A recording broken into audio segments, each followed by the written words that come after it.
కాకపోతే మొన్న ఆ మధ్య 2 వార్తలు బాగా వైరల్ అయ్యాయి సార్. ఒకటి గుడ్లవల్లేరు కాలేజీ ఇష్యూ ఒకటి, అదేవిధంగా మన జిత్వాని ఓకే. ఏంటి సార్ అసలు అంటే జత్వాని యొక్క కథాంశం ఏంటో నాకు అర్థం కాలే. ఇదేదో 2009 నుంచి స్టార్ట్ అయింది అంటారు. మరి ఆ కుక్కల విద్యాసాగర్ ఎవరో మనకు తెలియదు. వీళ్ళేమో వైసీపీ వాళ్ళకి మాకు అతనికి వైసీపీకి ఎటువంటి సంబంధం లేదని తప్పించుకునే ప్రయత్నం వైసీపీ చేస్తుంది.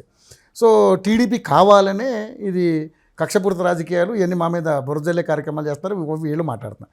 సో ఏంటి అందులో నిజాలు ఏంటి అసలు?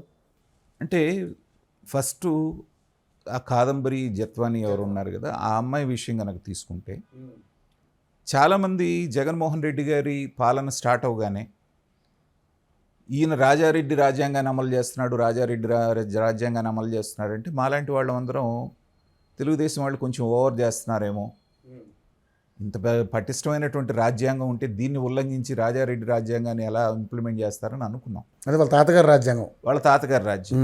తర్వాత కానీ మాకు అర్థం కాల, అది నిజమేనా? నిజమే అని చెప్పి ఇలాంటి సంఘటనలు వరుసగా చూస్తున్నప్పుడు ఇప్పుడు ఈ విషయం తీసుకుంటే జరిగింది ఏంటండి, ఇది పక్కా పులివెందల సెటిల్మెంట్ అంతే కదా.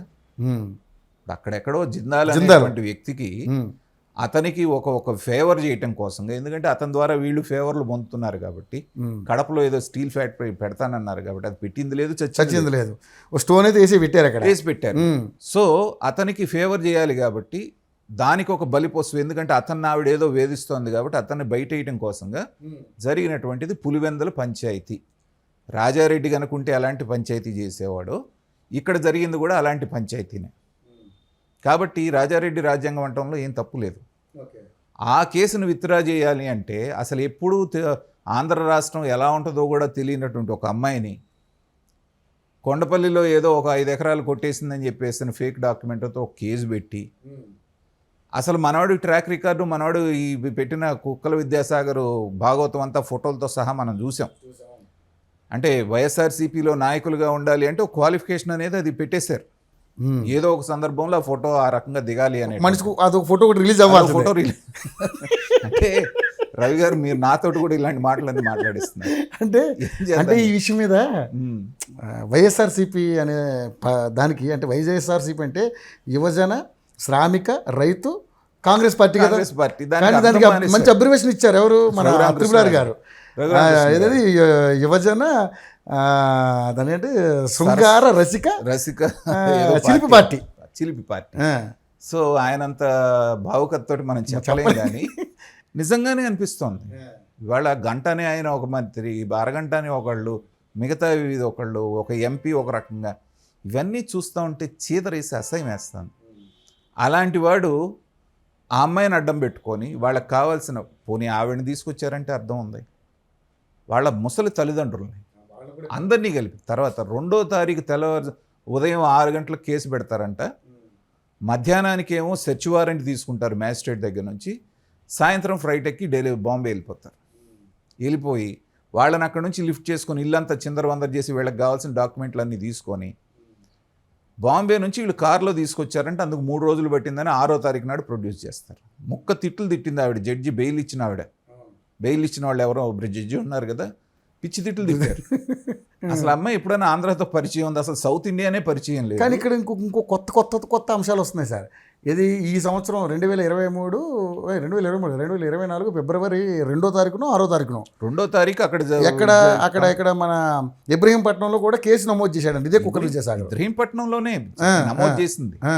నమోదు చేసి తీసుకొచ్చి అక్కడ ఉన్న గెస్ట్ హౌస్లో ఒక వారం రోజులు పెట్టి వీళ్ళకి కావాల్సిన డాక్యుమెంట్లన్నీ ఏవైతే ఉన్నాయో వాటిని ధ్వంసం చేసి, ఏది జిందాల్ కేసులో ఉన్న డాక్యుమెంట్స్, తర్వాత వీళ్ళకి కావాల్సినట్టుగా అన్ని కాగితాల మీద, తెల్ల కాగితాల మీద సంతకాలు పెట్టుకుని అంటే అక్కడ కేసు విత్డ్రా చేసుకున్నానని రాయించుకోవటం, వీళ్ళకి కావాల్సిందంతా జరిగేటప్పటికి చేసుకోవటం అనేటువంటిది జరిగినటువంటి డ్రామా. అయితే దురదృష్టకరమైన విషయం ఏంటంటే 3 ఐపీఎస్ ఆఫీసర్లు దీంట్లో ఇన్వాల్వ్ అవటం అనేటువంటిది దురదృష్టకరం. ఇంకా మళ్ళీ మాట్లాడితే రాజేంద్రనాథ్ రెడ్డి కూడా ఇన్వాల్వ్ అయ్యాడు అంటున్నారు డీజీపీ. ఆయన హస్తం కూడా ఉంటే అంతకంటే దౌర్భాగ్యం లేదు. సజ్జల రామకృష్ణారెడ్డి దగ్గర నుంచి 4 సీనియర్ మోస్ట్ ఐపీఎస్ ఆఫీసర్లు దీంట్లో ఇన్వాల్వ్ అయ్యారు అంటే పులివెందుల పంచాయతీ ఇది నిజంగా చూస్తే ఏంటంటే రచ్చబండల దగ్గర చేసే పంచాయతీ. వాళ్ళ ఉద్దేశం ఏంటంటే జగన్మోహన్ రెడ్డి గారు ఇంకొక 20 సంవత్సరాల దాకా ఈయనే ముఖ్యమంత్రి, ప్రభుత్వం మారదు. 30 మనం సంవత్సరాలు. మర్చిపోయి మళ్ళీ తగ్గిస్తారు మీరు. సో ఆ. 30 సంవత్సరాలు ఆయన ముఖ్యమంత్రి కాబట్టి మనం ఏం ఆట ఆడినా సరిపోద్దని జగన్మోహన్ రెడ్డి గారు అంత బ్రహ్మాండంగా వీళ్ళందరినీ మభ్యపెట్టగలిగారు. ఐఏఎస్ ఐపీఎస్లు అంటే మనం చాలా ఇంటెలిజెంట్ ఫెలోస్ అయితే మాత్రమే అవుతారనుకున్నాం.